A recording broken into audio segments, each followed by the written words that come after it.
Kia ora, haere mai, talofa, namaste, how's it going? Up to, yo.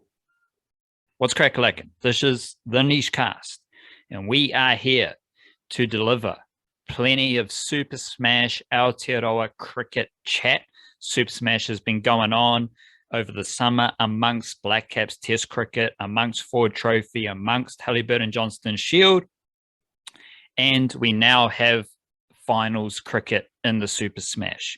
So we are going to spend most of this podcast previewing the Eliminator Finals games, which are to be played tomorrow on Thursday. Auckland versus Otago on the Wahine side, and then the Blokes, we got Wellington versus Canterbury. Fascinating matchups. Northern Brave Men are already in the Super Smash final on Saturday, and of course the dominant Wellington Blaze also in their Super Smash final on Saturday as well. So we're just going to be chatting all things domestic T20 cricket, get into these matchups, and obviously we'll chat about the best teams as well. Northern Brave Men, Wellington Blaze Women, because they're already in the final. So they don't need to play an eliminator final. They're already there. They're the best teams and they deserve some attention as well. And we got a bit of a gimmick to start the show. Always big up to the Patreon whānau. Patreon is the best way to support the Niche Cache and the Niche Cast. Patreon.com/our Niche Cache. Straight up the guts, good karma, good generosity, beautiful thing. We appreciate our Patreon whānau immensely. And if you want to support us and our Kiwi sports content and our mission to broadcast Aotearoa sporting excellence, join the Patreon whānau. Patreon.com/EL Niche Cache. Every Monday and Friday, we deliver an email banger as well via the nichecache.substack.com. You sign up every Monday and Friday evening. You get the Niche Cache straight into your email inbox. Too easy to make it. And of course, we're always writing about Kiwi sports at the niche-cache.com. The Wildcard's got his Flying Kiwis wrap live on the niche-cache.com, and I have written 2 previews for these Super Smash Eliminator Finals. I've previewed the men's and women's Eliminator Finals matchups as well. So if you do want to learn more about the Super Smash Eliminator Finals specifically, check those out at the niche-cache.com. Probably Wildcard, we start with a bit of mindfulness. Can you please kick us off with some mindfulness? Certainly can. And in honor of the great, I think he's Vietnamese, Buddhist monk Thich Nhat Hanh, who died earlier this week at age 95, I believe, something along those lines. Went through a list of, like, you obviously get a bunch of these things coming out after someone like that dies, and you get like, the 50 best quotes from so-and-so. So I went through one of those, thought I'd pick one out, and I just went for a nice, simple, feel-good one, a little poignant into the circumstances, but it goes like this. Mr. Thich Nhat Hanh once said, "Waking up this morning, I smile. 24 brand new hours are before me. I vow to live fully in each moment and to look at all beings with eyes of compassion." Timely. Right on time. Very. Hang on time. There was a bit of a dooster there at the end, just throwing in the compassion. Because if you just have your mindset of compassion, I think a lot of the world's woes that we're currently in will be fixed. Like if you just had compassion for the person that you're disagreeing with, you might not be disagreeing with them. Yeah, give them the benefit of the doubt before you start digging in trenches and stuff like that. And throw back to our variety show mindfulness. The opposite of compassion is the masculine energy, right? That is the energy of I'm right, you're wrong. You're wrong, and I'm going to tell you why you're wrong. No, you believe something different to me. We need to sort that out. Whereas the feminine we need side to find out who the winner is. Yes, and we need to discuss it and we need to debate it and fuck you, you're wrong. Whereas the feminine side, it's just compassion. Like, okay, that's how you feel. That's what you believe. Cool. I feel for you. I like that. I like you. I feel great for you. Regardless of your opinions, you're another human being and it's all good. How about we just a bit more of that? But that's only the compassion element of the whole mindfulness that you drop there. And it's basically just a mindset for each day, really, isn't it? Yeah. It's just like every day is a good day. Exactly. But sometimes you wake up and You've got the you're still experiencing the visions of your dream state, and you're like, what the fuck's going on? Like, I was just dreaming about a lion in my bedroom, and now I'm here in my bedroom and there's no lion, and I don't know what to do, and I'm scared because the lion might be under my bed. Who knows? But I think if you can flip that into, oh, I'm lucky enough to wake up today, that's a good start.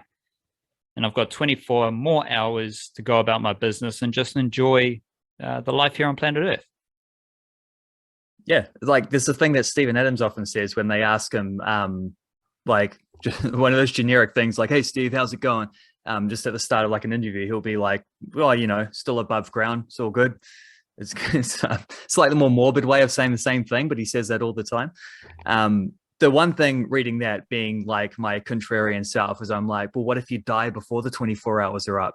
But the reason I picked that quote is well, another reason I picked that quote was because looking at like Thich Nhat Hanh's like I don't know, social media feeds or whatever, which I'm assuming a 95-year-old man wasn't running those himself, and clearly not, because that was where like his death announcement was. But they listed him as having died on, I think it was like January 22nd of 2022 at exactly midnight. So he actually got all those 24 hours in, if that's true. Like he actually did die after exactly 24 hours of that day. So I mean, I guess when you're an enlightened being, you get to do those kind of things. I don't know.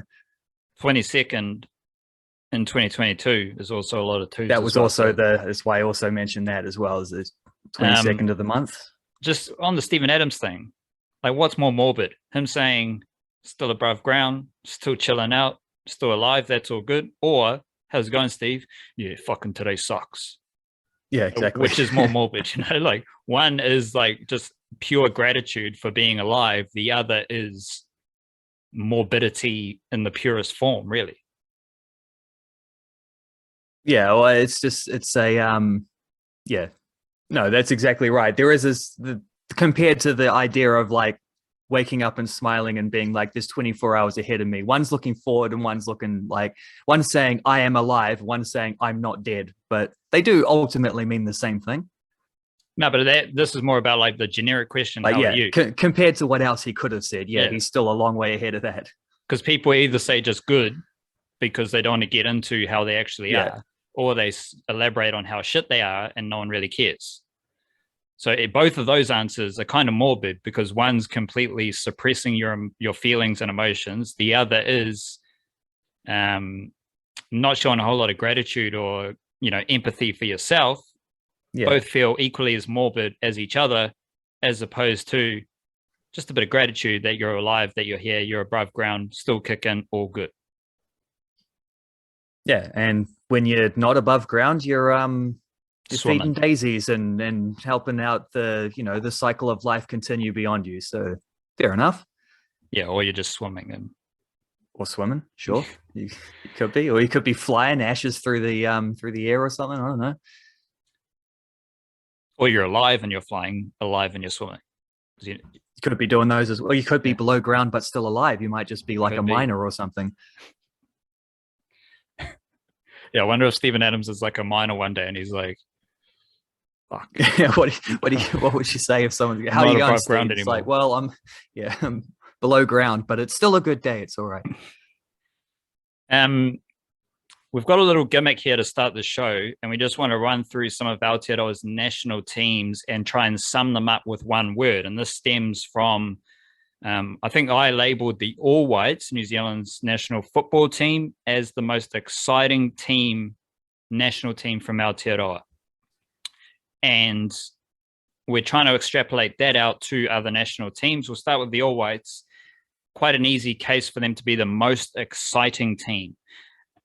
As we'll get to other teams, exciting is quite specific. They are not the best team, but we both probably agree they are a team with a lot of upside, whether that's the young players in the team now, young players who could come into the team, and just how these players are fitting into the international football landscape. A lot of players performing in top leagues around the world. So that's quite an easy one, I reckon. All Whites are the most exciting national team with where they are right now and what is ahead of them. Yeah, and like Yeah, because that's the thing with excitement, isn't it? It doesn't, as you said, it doesn't mean the best. It doesn't mean the highest performing right now. It has it has a little bit to do with that. They've obviously, they've won 3 games in a row. They're actually playing some games right now. There's momentum. There's, the signs of some pretty good, exciting football being played as well. That probably comes into the mix as well. They're like stylistically, they're also an exciting team. But also that tag means a lot to do with like their potential and where they're building towards, and what they could go on to achieve at the point in which they haven't either achieved it or failed to achieve it yet. Right now, it's pure potential. The idea of what they could do over this year, or even just in particular, because couple levels of World Cup qualifying coming up, and there is actually the World Cup itself at the end of the year. So could be a massive year for that team, and we're at the start of that, so that's exciting too. And yeah, like guys like Joe Bell, Libby Kikache, Sarpreet Singh, like what they've already achieved at ages like 22 and under is crazy, and they are like the star players in this team, along with guys who are already established, like Chris Wood, Ryan Thomas, Winston Reid, etc. And like I just mentioned those 3 guys in particular because who knows where they could go in their club careers. Like they're already at high levels and being touted with going to higher levels. Sarpreet Singh's already had a little dose of that, playing a couple games for Bayern Munich a couple years ago. Like, will he get back into the Bayern team? Maybe he might. He's in great form at the moment in the second thing. Even if he leaves Bayern, though, he's still going to end up at like a top flight club elsewhere doing crazy things. Like all 3 of those guys could feasibly play Champions League. Ryan Thomas isn't that far away from being able to play Champions League himself either. Like these are unprecedented things. Like those are 4 players right there who could within 3 years have played, realistically within 3 years could have all played Champions League football. It's not impossible to imagine that like it would have been in the past. And there's only been a handful of Kiwi men who have played Champions League football before. So like great, like unprecedented times, exciting times. We're actually seeing all of these guys like showing a willingness to appear for their national team as well and build towards the World Cup. Like everything is kind of pointing in the right direction with that team. Everything is exciting. And they play this weekend as well, a couple games, Jordan and Uzbekistan. And you've done a big preview about the All White squad as well. So check that out, thenews-case.com. Football Ferns, the women's football team, hopeful springs to mind. And this is like, I reckon there is maybe not to the same caliber as the Blokes, but the young female footballers are pretty damn impressive themselves. And there's a lot of them, and they are very good, and they are all stepping into professional realms, whether it's around the world in any one of the, hot spots of women's football. Australia, with the, Kiwis playing for Australian clubs, or the Wellington Phoenix Wahine, and a growing, brewing, simmering domestic landscape, which kind of fuels all of the above listed. However, there is some like bad juju, bad karma, bad vibes, not from their own doing, just stuff that has happened that has held them back as well. So it's hard to like say they are the most exciting when there's still a lot of mahi to kind of counteract those little niggly things that are coming their way or have come their way. But they are starting a new era. They do have talent, and there is a hopeful vibe around the Football Ferns. Can you maybe elaborate on just some of the stuff that hasn't fallen their way quickly to sum up that hopeful vibe? Yeah, I think the Football Ferns caught the brunt of like the previous regime of New Zealand football's just like messiness quite clearly, with like the Andreas Haraf stuff, and you had like a large core of that team just straight up being like, we're not going to play for this team that we love anymore because this is just not this ain't happening, which in turn, like, I don't know if the Ferns get enough credit for bringing down like the Andy Martin era of New Zealand football, because they did. Like that was them. That was all that team. Like, that's like obviously something they had to then work through afterwards, though the difficulties of that in the lead up to a World Cup, and then you got a new manager coming in having to cram in like 4 years of preparation in 1 year, and with limited resources and things like this, and that obviously didn't quite work out for Tom Samani at the last World Cup. Then they got an Olympic campaign like a year or two later, and then it's bloody like they no prep because of the COVID stuff, no warm-up games ahead of the World Cup until they got to Japan already. Like then they got the worst possible draw where like every team they played was the highest seeded team that they could have feasibly got from each of the seedings. Like they've had to, even just like the Oceania thing is the Oceania thing without Australia is like a double-edged sword, because on the one hand, qualify nice and comfortably for all these major tournaments. On the other hand, you get to those major tournaments and are underprepared. So there's like they've failed the last few times they've gone to big tournaments to win games and do the things that they set out to achieve when they got there. And there's been like sometimes they've got to those tournaments and tried to play too defensively. Other times they've like had the intention of trying to open things up, but just didn't have the preparation. The last couple of ones you feel that way about them, just didn't have the time to embed these things. Like there's a lot that they've had to work through in order to get where they are now, where it feels like there's progress. Like if they've sort of been held up against a brick wall for just it's purely in terms of performance. Now I'm talking when you get to those big tournaments, they've sort of been held up against a brick wall, which they can't get through. Like they're good enough to get there, not good enough to do anything there. Sort of feels like maybe they're finding a way around that brick wall, or maybe just like chucked a rope over the top and are climbing up it, or something like that. At least it's, like you said, hopeful. It feels like there's hope towards being able to get through. Is they're not just going to like go there and do the same thing. And of course, the next big tournament they're co-hosting, so that also helps massively. They will obviously get a much better draw because they'll be a first seed. Which automatically means you don't have to play like USA or England or France or whoever the top ranked nations will be. And it also means you're not going to be the worst team in your group. Like not only do you avoid the best teams, but you also get to be one of the best teams, which means that you get to play other teams of your caliber who normally would be spread around other groups. So hopeful is a very good word for the football ferns at the moment. Aotearoa Kiwis. They are the hypothetical. Which taking on the mantle from the All Whites, aren't they? Exactly. So you viewed the All Whites through this lens because the All Whites hadn't played a game in over 600 days or something crazy. But then last year, the All Whites did play a game. And the Kiwis have still not played a game since late 2019. And it's all if. That's the hypothetical thing. If the Kiwis play a game, we can see this, this, and this. If the Kiwis play a game, we might see Brandon Smith, James Fisher-Harris, Joseph Manu, all these dudes look really good together. But the Kiwis haven't played a game. So it's all about if. And that vibe applies to the Kiwi Ferns as well, which have a mysterious situation. Because their last game was a big win over Samoa, which didn't amount to anything. We didn't learn anything.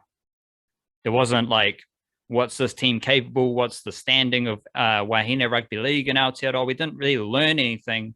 And I still view the Kiwi Ferns as a mysterious team. They were already kind of mysterious because players would just come out of nowhere to represent the Kiwi Ferns. And like, it was just mysterious by nature because a lot of the women's rugby league stuff wasn't high profile. And yes, you did have NRL women, but then Kiwi Ferns were being selected from domestic footy as well. So it was a bit mysterious. Now they are fully mysterious. And first step on learning about the mysterious Kiwi Ferns is NRL Women, the competition, which starts in February. And there are a lot of Kiwi Ferns playing there as well.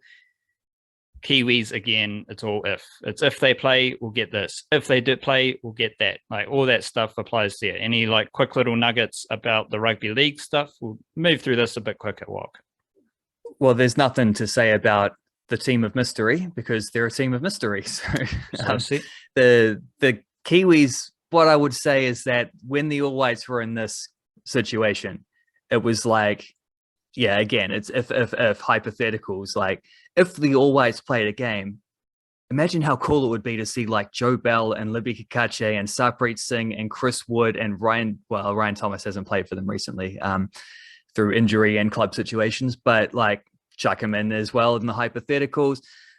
Winston Reed, whoever else, like Marco Stamenic pushing through because he wasn't in the same like he was a wave below guys like Singh and Bell and Kakache and the youth stuff, or Callum McCowdy, like all these players.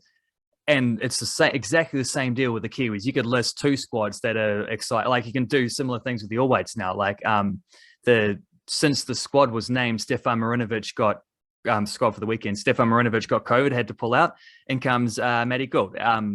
Andre De Jong can't travel because of difficulties in getting there from South Africa. So in comes Alex Grieve, who's just, I won't say come out of nowhere because I've been writing about him heaps in the domestic stuff the last 2 years, but just surged into contention for all that stuff with his form at St Mirren. Like these players aren't stopping coming through. You've written so much about like the Kiwi NRL debutants over the last couple of years, and thing they're live now at the moment, isn't there? About like second year players looking to build on some of that, and like there's no shortage of Kiwis candidates pushing through at NRL level. The hypothetical right now is just thinking like, imagine if they were all on a team together. Like, imagine if there was an opportunity for them to like play against Australia or even just play against like anyone. And what would that team look like? Like who would play in what position, whatever, how would they go? How good could they possibly be?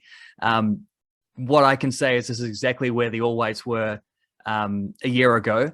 And since then they've come out of hypothetical existence. They've got like an actual, I don't know, a corporeal form again. And it's bloody cool. Like we're now talking about them as the most exciting. So if the Kiwis can do the same thing, they've taken the All Whites as hypothetical badge. They also would probably be, if they actually can get some games in there at some point later this year, they would also be contending for the most exciting, I would imagine. And it's a floodgate situation because I think there's a World Cup coming up. All the young talent is there. All the premier talent is there. As soon as the floodgates opened, then they move out of that hypothetical space. Cricket, we've got Black Caps and White Ferns. So the All Whites are like the most exciting, for example, but the Black Caps are the best. And I think the Black Caps are the best national team of this group, just with what they've done and where they're at and where they can go. There's a lot of talent around. They've won, made the final of all three formats. They are the only team in the world to make the final of all three formats in the same cycle. So they are the best team. White Ferns gone with the weirdest team. And they're the weirdest team because they do have some of the world's best players. They also have a lot of shenanigans that are holding them back. And I don't know what the vibe is. It's just a weird vibe. Hence, they are the weirdest team right now. And that is a weird spot to be in ahead of a home World Cup. Definitely can't say the White Ferns are the best or the most exciting. There's hopeful vibes, also countered by shenanigans vibes.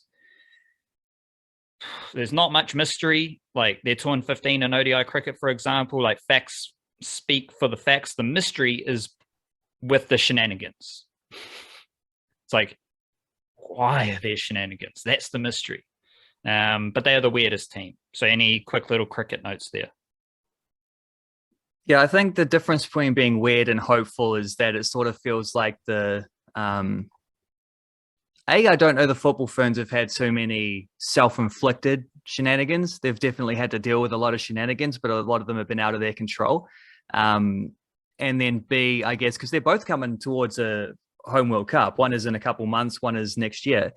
The difference is it sort of feels like the football ferns are trying to come up with solutions, like whether they get there or not, I don't know, but that's where the hope comes in. Whereas the White Ferns are maybe like giving themselves more problems. And what we're talking about here is, selections have been weird, for example, and like which players are getting called up, and then the roles are being asked to play, and then like just the general because they've been okay in 2020 cricket, haven't they? But it's an ODI World Cup that's coming up, and they've been absolutely terrible in ODIs for a couple of years, and that has just not been focused on at all. And that allows like bad habits to continue unpunished and unchecked, doesn't it? Like you get to keep on going the way you're going towards what is going to be a big spotlight event is definitely it's weird. It's also like a little bit concerning. However, I guess the flip side of that, where you go from concerning back to weird by balancing it out a little bit, is that World Cup, I guess, will be the first time for a couple of years when they will have been able to have like all of their actual like superstar players, Amelia Kerr, Sophie Devine, Susie Bates, Amy Satterthwaite, all four of them will be available at the same time. Chuck and maybe like Aaliyah Tahu as well, if you want. Like each of those players has missed like big chunks of cricket. And like over the last couple of years, while they've been struggling, they have been a team that relies excessively on their best players. That is one little aspect of positivity, but then you mix it all up. You're still very much stuck in a bowl of weird gumbo, aren't you? Rugby union. We don't cover much rugby union here at the Niche Case. We are way too fucking hipster for rugby union. But we're going to do it. All Blacks. The most dramatic. Like, and this isn't no fault of the All Blacks doing.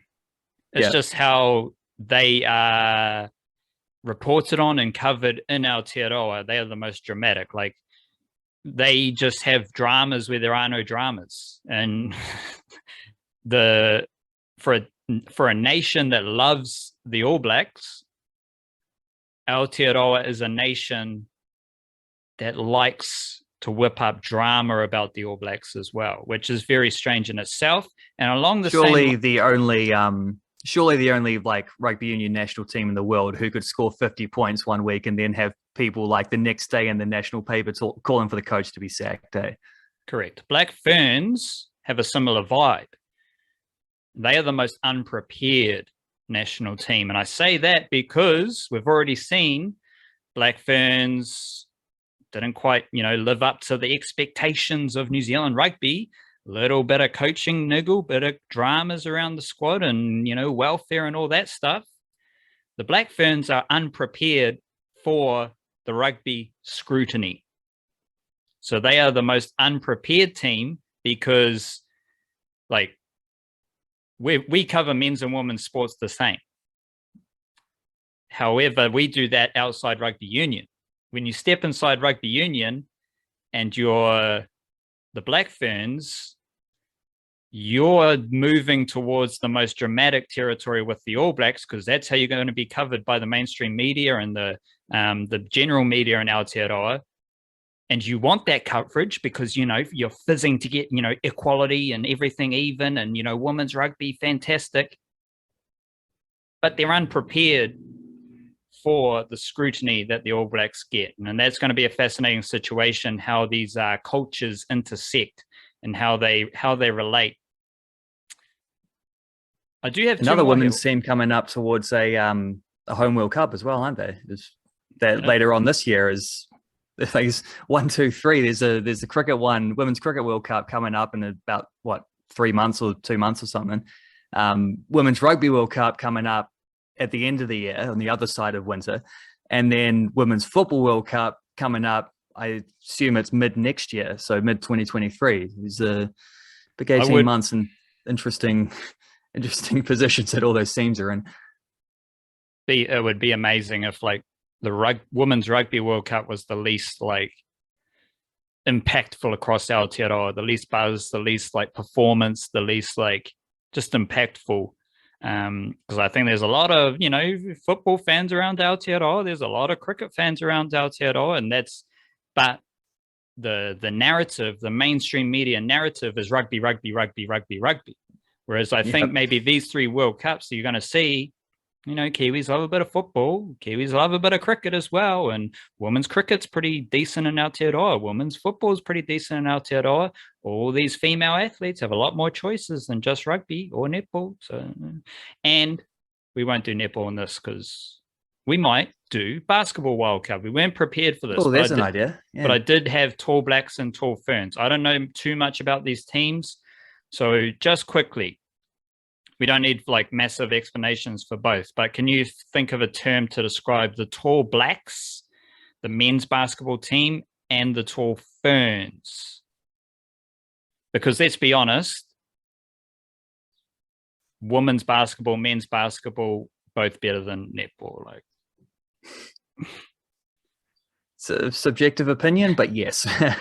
Yeah.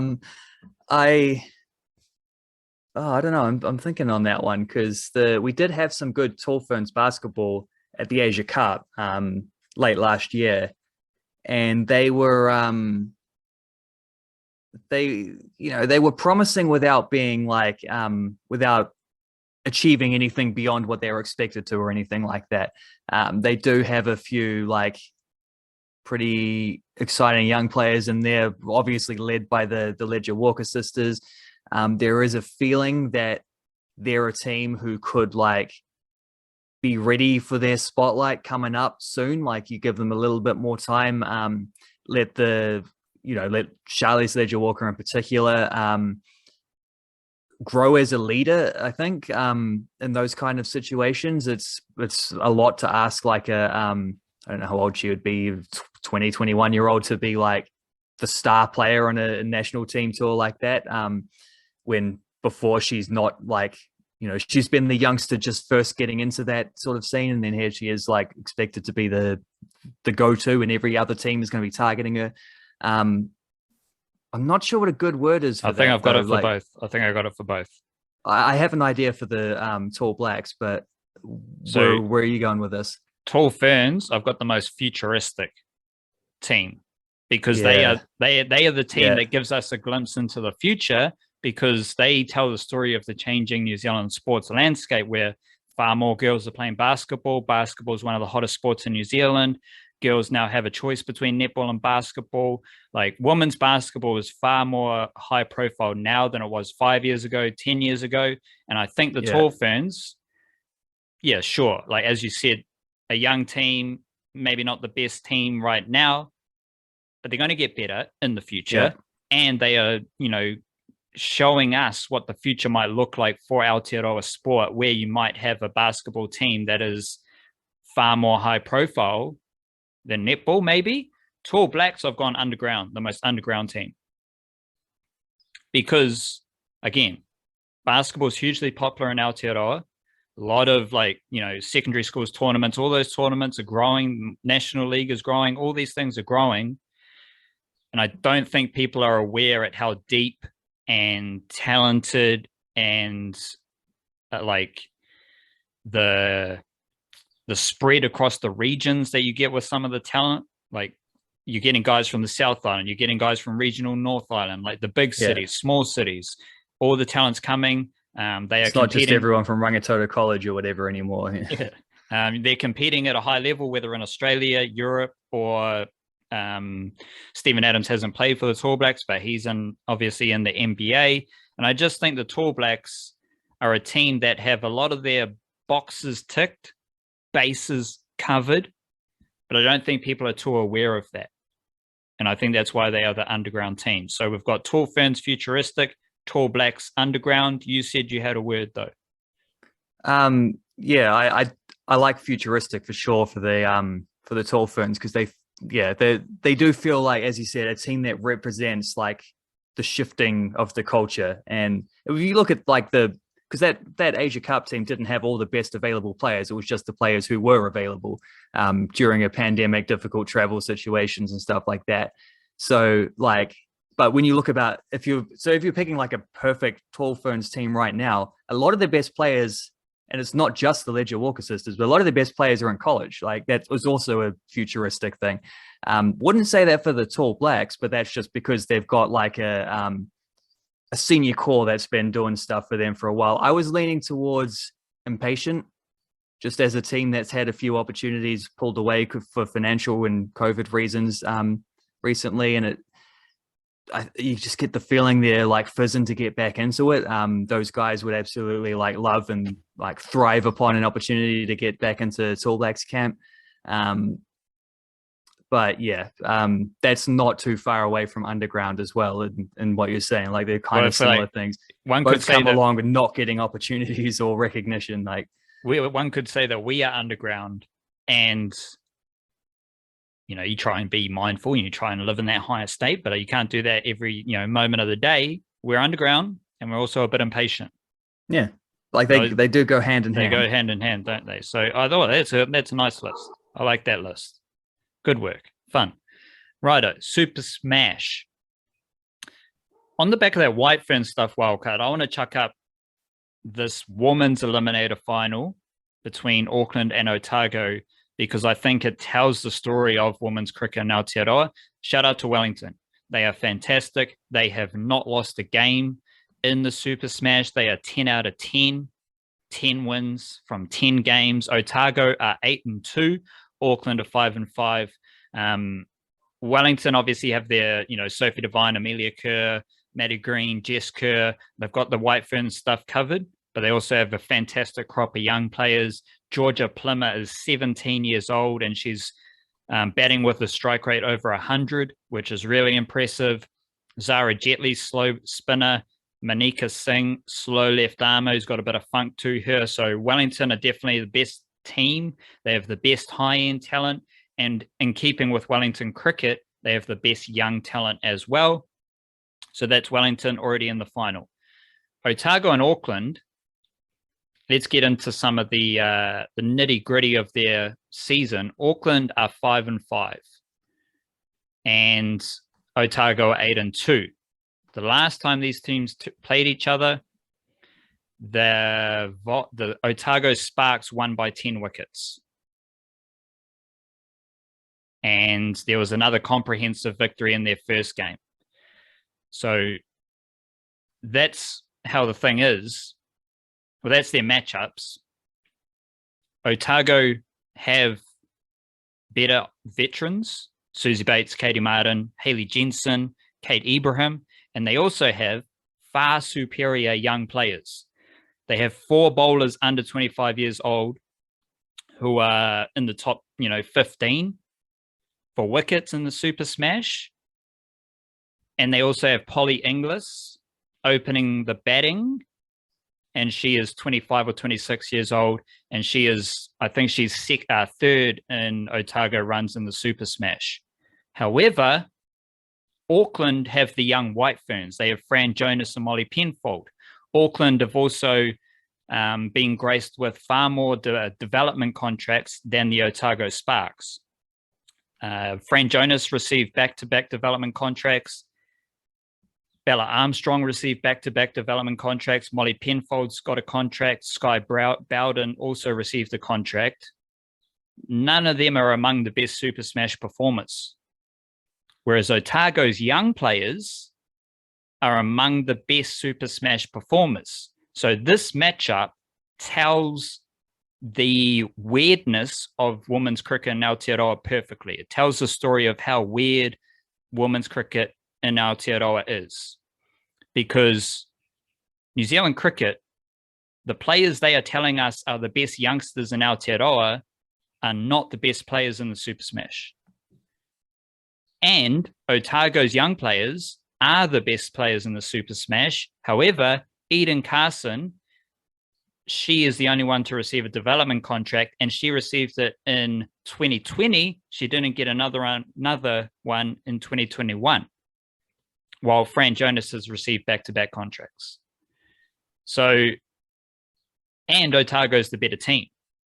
They got the better veterans. So it just, not only is it a fun game, it also tells the whole story of women's cricket in Aotearoa with talent identification, best players performing, who are the young players, what's happening, development, all that stuff comes into this. And it's like, I don't know, it's just fascinating, and it's interesting how this one game pits 2 teams with a very different vibe and a very, very different perception of their talent. If you go into a final with Wellington versus Otago, they're kind of the same. They got high-performing White Ferns, and they've got really talented young players. So that's a similar matchup. Wellington are 10-0, Otago are 8-2. So that's evident there as well. If you get Wellington against Auckland, then you're getting into again, because Wellington, I think across 2 years and 16 development contracts, Wellington have only received 1 development contract, maybe 2, but I think it's just 1. So again, Wellington and Otago have the best young talent in Aotearoa, but they do not get the same recognition of that young talent. And now we've got Otago versus Auckland to tell that whole story. And I don't think there's any way Auckland can win. They've been smoked by Otago in 2 games already. Lauren Downer is a fantastic batter. She is their captain. She is their leading run scorer. Katie Perkins helps out, but there's just not enough support there from young batters to see them beating Otago and wildcard the games in Dunedin. So Otago, they're at home. They have the better team. They got the better White Ferns. They got the better young players. They are the better fielding team. They are the better team. They're better.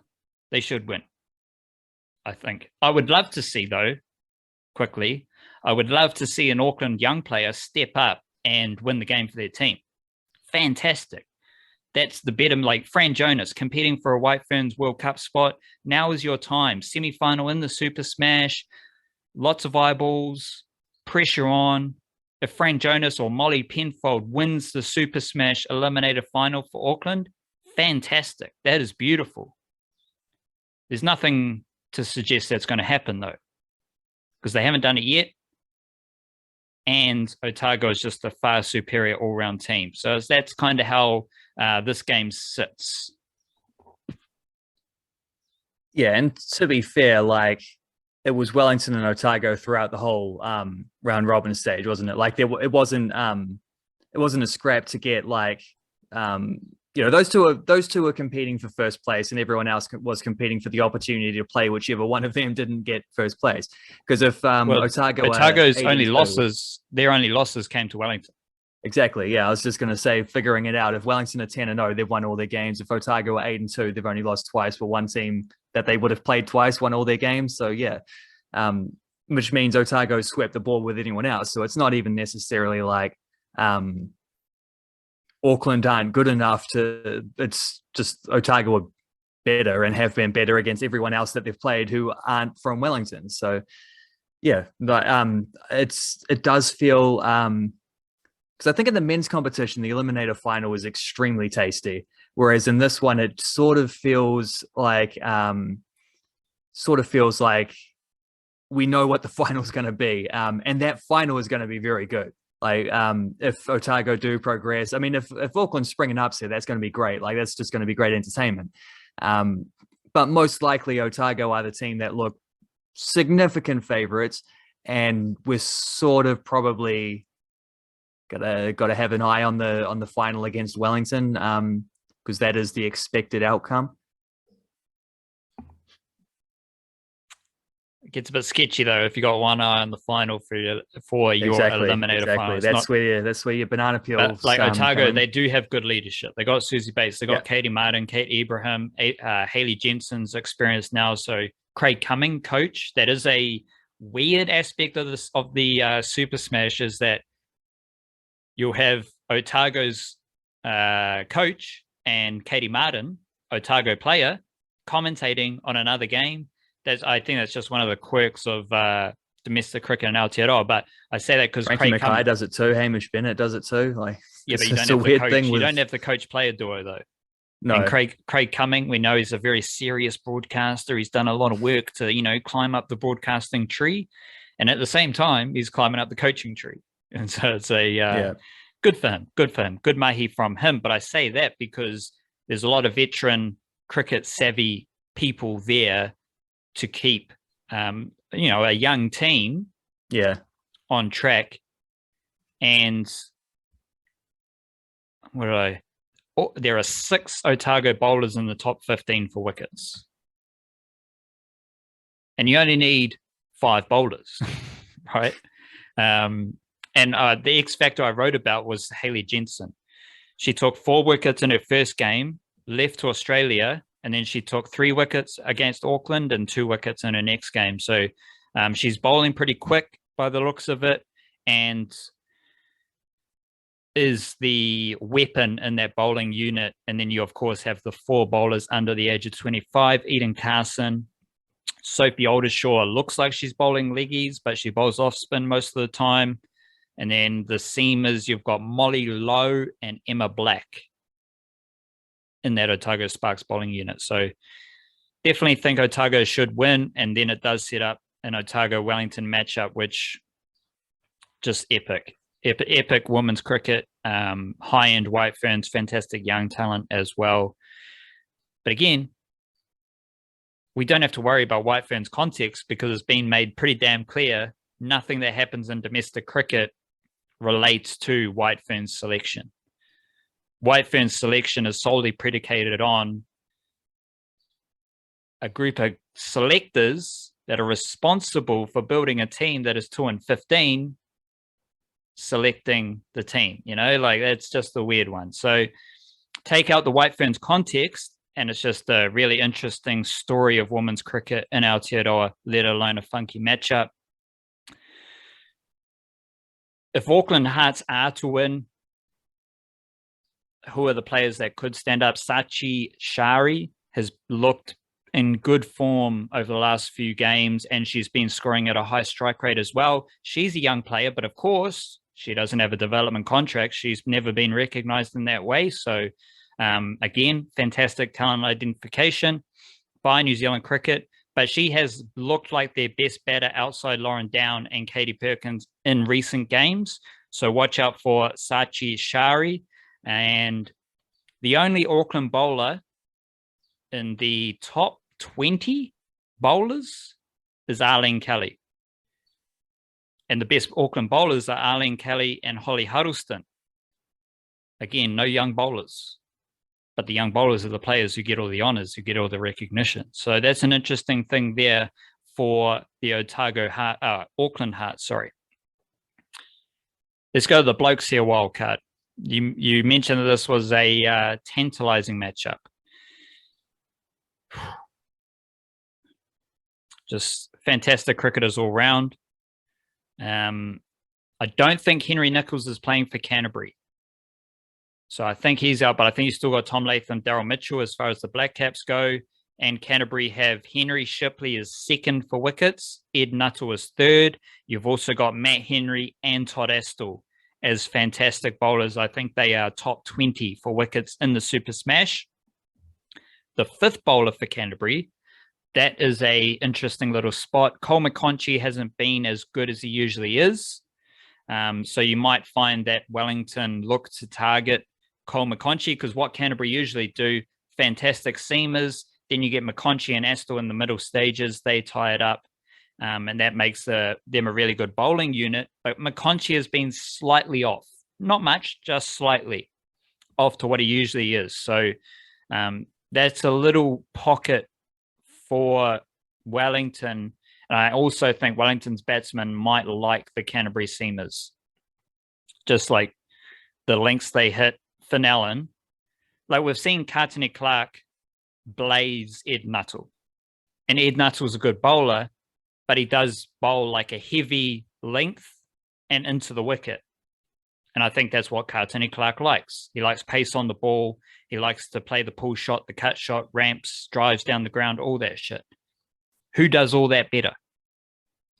Finn Allen. So how like Canterbury counter Finn Allen, who I think is going to love the looks of Henry Shipley, Ed Nuttall, and Matt Henry. That's going to be fascinating.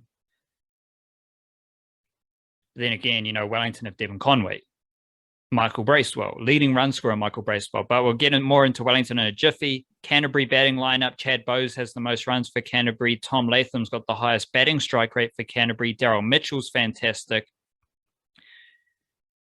And he was fantastic at the T20 World Cup as well. Cameron Fletcher is the perfect finisher. I think Cameron Fletcher is actually second in runs for Canterbury.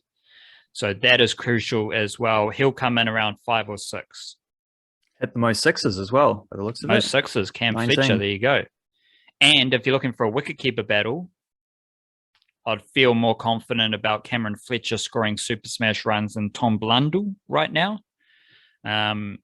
Just because Cameron Fletcher's always been well, the last 2 or 3 seasons, he's been probably the best wicketkeeper batsman over that period, side by side with Dane Cleaver, maybe for Central. That's Canterbury. Then you go Wellington. Haven't been as impactful with the ball. They only have 3 seamers in the top 20, Ben Sears, Hamish Bennett, and Logan Van Beek. They have Michael Bracewell first in runs, and Finn Allen is third or fourth. And Finn Allen has a strike rate over 190 for the second consecutive Super Smash season in a row. Holy shit. Devon Conway and Rachin Ravindra haven't played enough cricket to get the runs, same as Tom Blundell, Daryl Mitchell. So these guys are X factors, right? Like Conway hasn't done anything yet in the Super Smash, and Rachin Ravindra's been pretty quiet. Tom Blundell's been a bit out of form in the Super Smash. They've only played 2 or 3 games in this last stretch. So all of that just feels like Conway is due. Yeah. Which is scary. Yeah, that just sounds ominous. Yeah, that's not a good look for Canterbury bowlers. Then you've got the Jimmy Neesham bowling. I think his strike rate is pretty impressive in the Super Smash. We've talked a lot about Jimmy Neesham's bowling strike rate, which is below 20 in T20 internationals and T20 cricket, which basically means he's a really good wicket taker. And in 13 overs wildcard of Super Smash cricket, Jimmy Neesham has taken 6 wickets at a strike rate of 13, and that is almost the best strike rate for Wellington's bowlers. Ben Sears has 12.9. So if we're looking at most impactful, most efficient bowlers, Jimmy Neesham's right there again. Obviously, we know what he can do with the bat, although he hasn't really done anything with the bat just yet. But if we're talking about bowling attacks, Jimmy Neesham's really important with his wicket-taking ability. Then we've got Michael Bracewell and Peter Younghusband not taking big wickets, but they are both conceding less than 7 runs per over. And Rachin Ravindra's 6.9. So all 3 Wellington spinners are conceding less than 7 runs and over, and all 3 can play in the same team. Because Ravindra's a batter, Jimmy Neesham's a batter all-rounder, and your bowling attack just then becomes Ben Sears, Bennett, Logan Van Beek, and Younghusband, because Michael Bracewell's probably going to bat 3. So that's fantastic balance for the Wellington Firebirds, and their 3 spinners are all conceding less than 7 runs and over. What tickles your fancy here, wildcard? I kind of laid out both teams there. There are no shortage of black caps playing. And even like the role players for each team are really impressive cricketers. I think about someone like Chad Bowes for Canterbury, someone like Henry Shipley for Canterbury, Cole McConchie, Todd Astle. These aren't certified black caps. These are like Super Smash role players when the big nonnies are back in Super Smash, but they're all fantastic cricketers. Wellington, you know, like guys like Logan Van Beek, Bennett, Sears, with the bat, Bracewell. Like these are all their like role players, but they're fantastic cricketers. So it's I don't really see a weakness in either team. I don't see like a anything you can really expose other than maybe Canterbury's extra bowler, or if Canterbury's batsmen are just like, nah, fuck Jimmy Neesham, we're just going to smack him around. But that's usually how Jimmy Neesham takes his wickets. Yeah, this is a heck of a matchup here, wildcard. Wellington versus Canterbury. And housekeeping, they split their games earlier in the season. They both won 1 game each, and also they haven't played in 2022. Both of those games were in the back end of last year. So they haven't played each other recently. Recently, meaning as well with the Black Caps guys available as well. So the team's slightly different from once upon a time. I like digesting a lot of what you've just said there and thinking back on some of the. I suspect that like uh, I don't want to say that I don't want to say these teams don't have like the X factor bowling, but I do think the strength of both teams potentially is in like when they match up against each other will be in like run scoring. I mean, you know what Wellington are like. Wellington are definitely like that. They've chased down like two. What was the score when Bracewell got 140? They chased down like 230 or something ridiculous at Pukakura Park, which is like 160, 170 at a regular cricket ground. 180, 190, 180, maybe. all right, yeah, okay. There's a few of those definitely. I think the bigger difference is not so much the like the short boundaries in terms of like shots that go for four that might have been, it's like the sixes that would have been caught on the boundary elsewhere. Like it's the wickets you don't get so much, not so much as the runs you don't get playing on that ground. Or the chip for two that goes for a six. Yeah, those kind of ones. Yeah, it does accelerate things. But I suspect because Wellington are going to come out with one plan, and that's like, let's get Finn Allen to score like 50 off 22 deliveries like he often does, and just get us way ahead of the run rate early on, whether you're batting first or batting second. Tom Latham's been scoring big runs lately at quick rates. And I think those Canterbury bowlers are wicket takers. But as you said, like Ed Nuttall got pumped by Cardinale Clark a while back. I think it was also Ed Nuttall, I'm pretty sure, who Trent Bolt hit for six off the last ball to win that game at the start of the season. Like, you can get under some of these dudes, as you said. Like there's a they're not necessarily Yorker bowlers.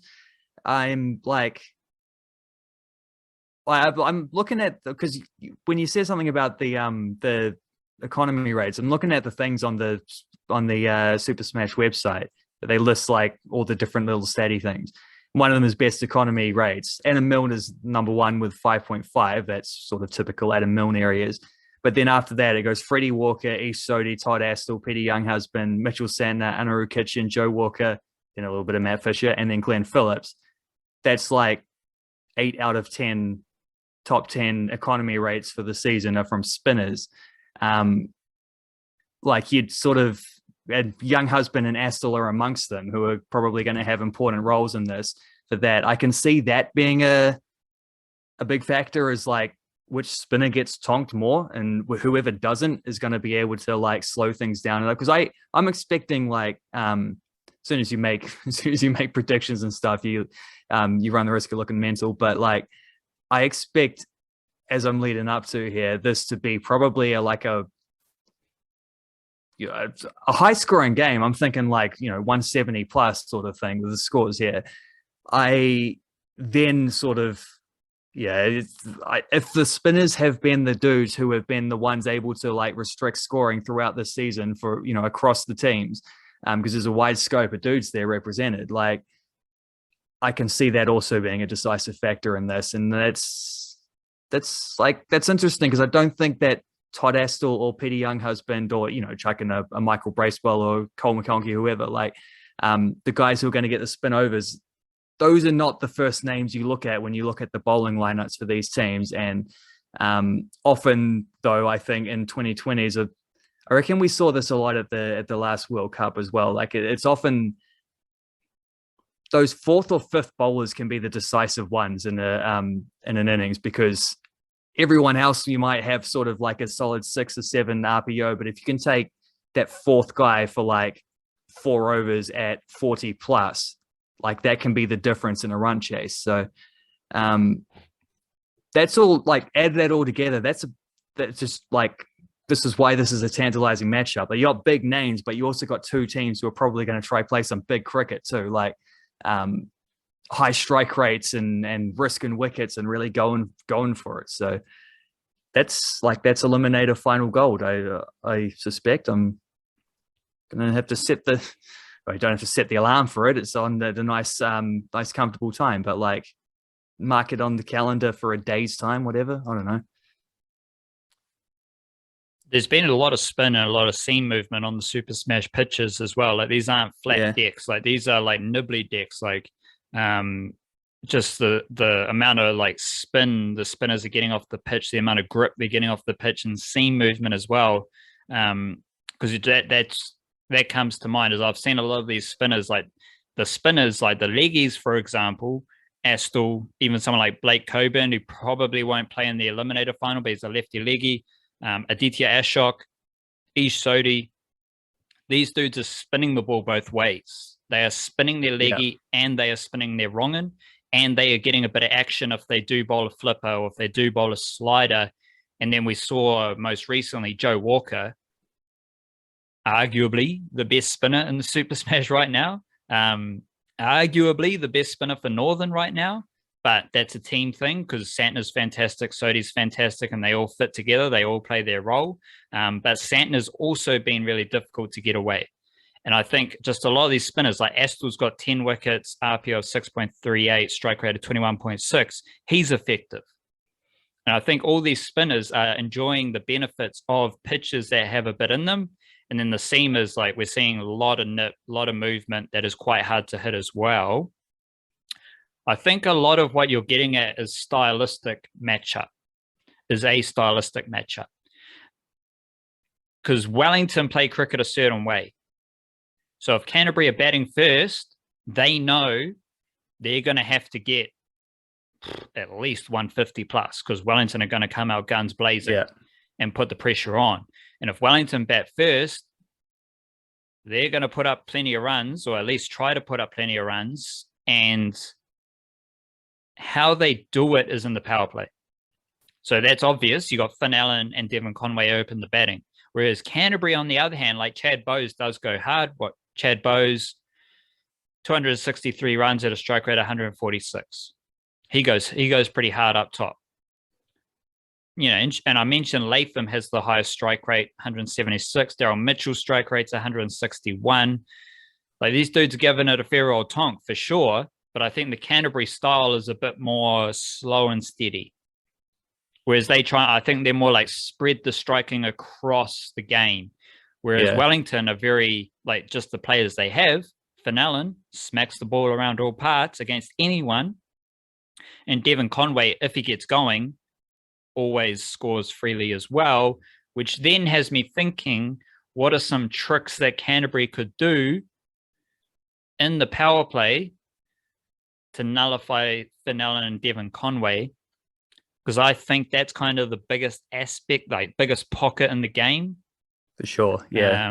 Because if you get a wicket early and don't let them get like 50 plus from those 6 overs, like because like what you're saying, they're trying to do that. They're trying to get well ahead of the run rate to start with. If you don't let them do that, then suddenly they're playing catch up. You know, that's a massive flip. But you need to have a trick because like bowling Ed Nuttall and Henry Shipley, you might, sure, you can nick off someone, or Finn Allen might swing at a good ball, whatever. Like you might get a wicket, but also that kind of feels like it's playing into what Devon Conway and Finn Allen do. So Allen was crunching Trent Bolt the other day, so good luck. Exactly. So I'm thinking maybe Todd Astle gets an over early. Maybe Cole McConchie gets an over early just to shake up Finn Allen, because I love Finn Allen. I love his style. I love what he does. How can you not love how Finn Allen doesn't give a fuck and he just smacks it everywhere? Like, that's pretty awesome. But he's not doing that against spinners, right? Like a lot of his boundaries are coming off seamers, and I just think Canterbury might have a trick up their sleeve. And you think like Devon Conway.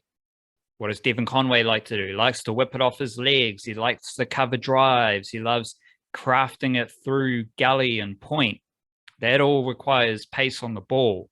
So how Canterbury like manipulate that, what they do? Because I'm thinking if you're coming up against Northern, just to incorporate some Northern vibes here, well, Northern can throw one of 3 spinners in the power play: Sodhi, Santner, or Joe Walker.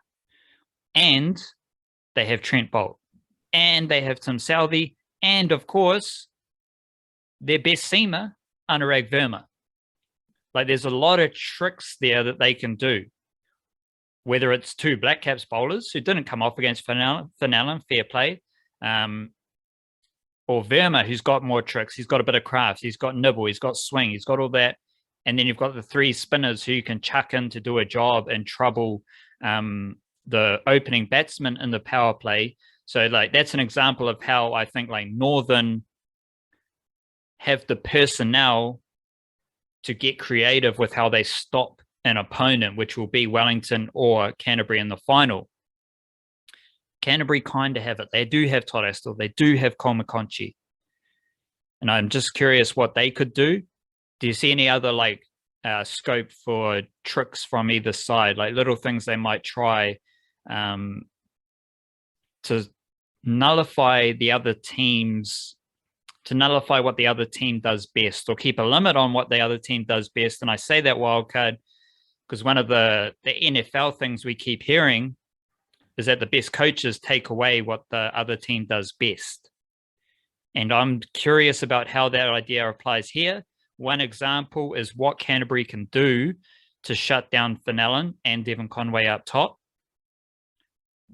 which from a Wellington perspective isn't the worst, because you got Michael Bracewell batting 3, and if Wellington lose an early wicket, Michael Bracewell just rebuilds the innings.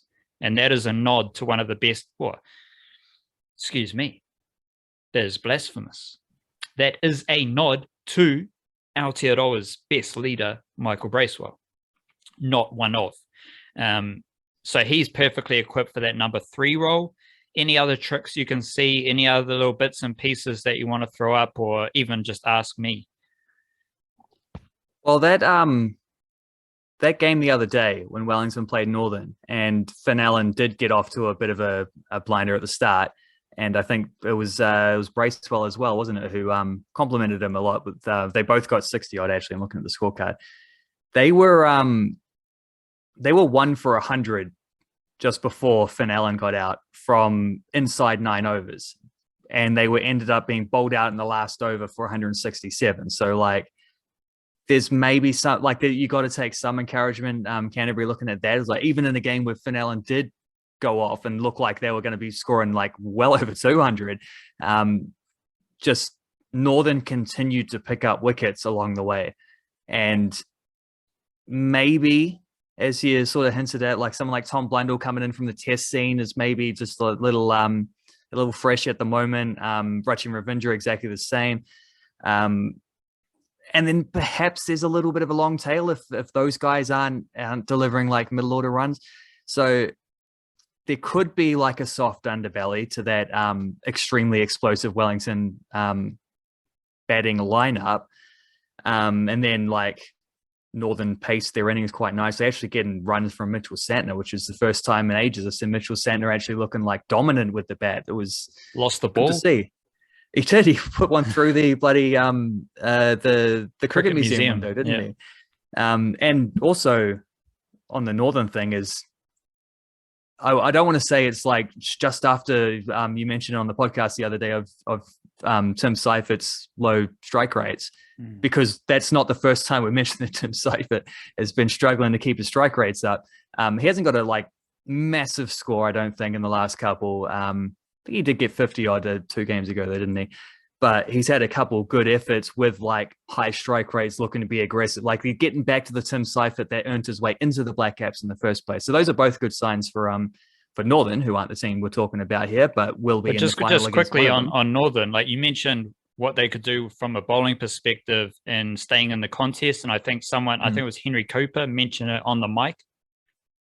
Like and then you mentioned like Seifert getting runs, Santner getting runs. I think Northern are a very unique team in the personnel they have, obviously, the tools they have available to them, the experience for different situations, and how that experience can work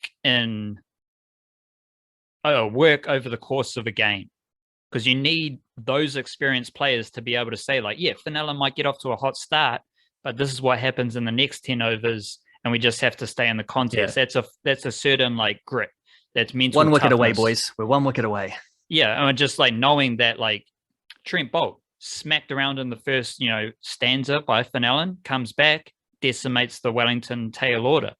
Like these are things that are benefits of the Black Caps. They have a mentality. They have a like mental toughness, grit that helps you win games. And that's why Northern's the best team. and they have the players to put into certain situations. Whereas I don't know if, like, especially looking at the bowling attacks for Canterbury and Wellington, I don't know if they have the personnel to get into their bag, as the kids say. I just don't see the same firepower in the two bowling attacks that Northern can dish up.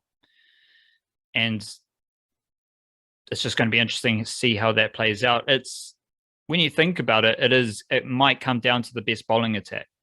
Because everything we say about Devon Conway, Fenelon, Rachin Ravindra, Michael Bracewell, Canterbury have Tom Latham, Canterbury have Daryl Mitchell, Canterbury have Chad Bowes. Like, Henry Shipley bats as well. Like, all these dudes are pretty decent with the bat, and they're all striking at a good clip. Cole McConchie's not in great form, but he's striking at 120. Leo Carter, 144. Shipley, 140. Cam Fletcher, 146. And sure, they're not like the big names, Fennell and Devon Conway. Again, we don't think about Tom Latham in that same realm, but they are all good enough to replicate what Wellington do.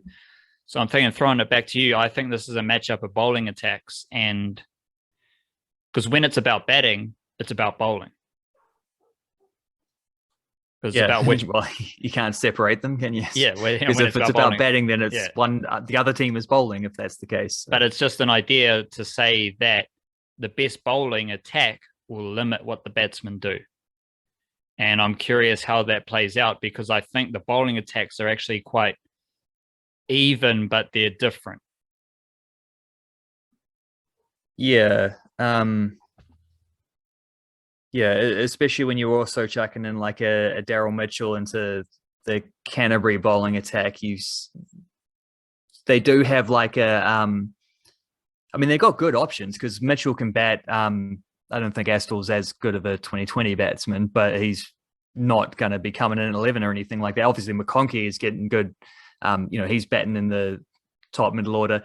So similar to Northern, where you've got like, it's funny when you look at some of these scorecards and it's not just like what you sort of come to expect from like, a test lineup where it's best batsmen working down to guys who can do a little bit of both, and then bowlers specialists. Like you've got like frontline bowlers batting in the top 5 for some teams, and bowlers coming in with important roles with the bat, and it's all a little mix and match. Like just get what you can get. Like there's a certain amount of I don't know. There's this like a certain amount of sauce you need to win a 2020 game, and it becomes more about like just get it from wherever you can, like wherever you can find it. If that means like Henry Shipley coming in and hitting 4 sixes and to whatever, like the 18th over or something like that, he can do that. There's that kind of thing available. But what was Canterbury's last game? It was against Otago. Like Matt Henry took 1 for 57 from his overs.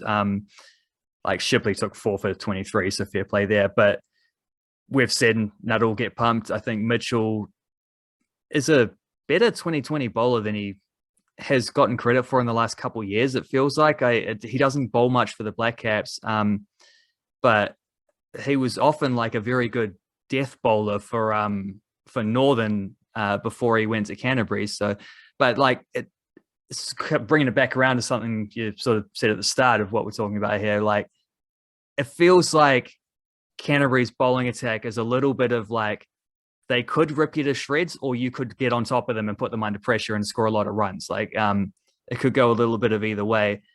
I don't know that I don't get the same vibe from Wellington, but I've also seen them concede a heap because I don't know that they've got quite the they may be a little bit more reliant on part-time. Well, not part-timers, that's not fair, but like their all-rounders, a little bit more reliant on their all-rounders to get through overs. So I don't know. I guess the way to finish this thought is not to finish it at all, but throw it back to you. Like if it's a thing of the best bowling lineup, like which team has the best bowling lineup?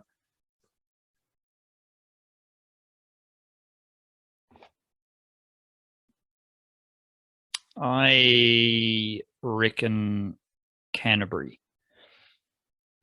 And also Canterbury played Otago in Dunedin in their last game. So they also have a bit of extra knowledge of the pitch and stuff.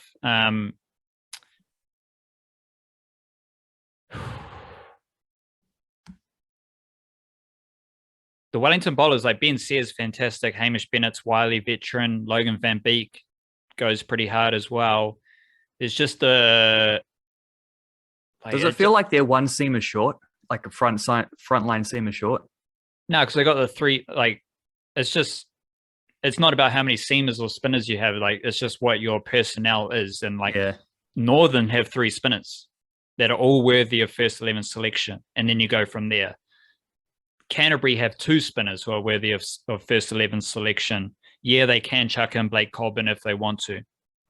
Wellington have 3 spinners as well. Michael Bracewell, Rachin Ravindra, and Peter Younghusband. The thing I think about Wellington's bowling attack is I feel like Tom Latham, Daryl Mitchell, Chad Bowes are going to really enjoy Hamish Bennett, Ben Sears, and Logan Van Beek. Yeah. Yeah, that's the risk. Well, this is why I think it's going to be a high-scoring game, though. Well, this is why it's I think a you can say game. that both ways. Yeah, because Finn Allen's going to love the look of Henry Shipley. So it's the same. I'm just saying the same thing for both teams, and that's the mark of a great contest, maybe. I guess so. I guess that's it, isn't it? Is you can talk your way around a preview, like till the cows come home. Ultimately, when that's the case, like that just means you got a good contest on your hands. Like that just means it's an exciting matchup. So, but the thing is, Wellington have Michael Bracewell, and there are a lot of bigger names in this game, but there is no one who has been more impactful on winning Super Smash games this season than Michael Bracewell. And if there's an MVP award, he's the MVP because he is the most valuable player to his team. Leadership, batting, also bowls pretty well. Let's just see what he's done with the ball. 6 wickets, RPO of 6.84. He is one of the 3 spinners conceding less than 7 runs and over. And it's weird to say, but I think Michael Bracewell is just like the most important player in the whole game. Because he's the captain of Wellington, he's the leader of Wellington, and he's the dude who's going to hold together the Wellington innings if Finn Allen and Conway fail up top. So it's like, yeah, Finn Allen and Devon Conway are super important, but it's Michael Bracewell who holds everything together.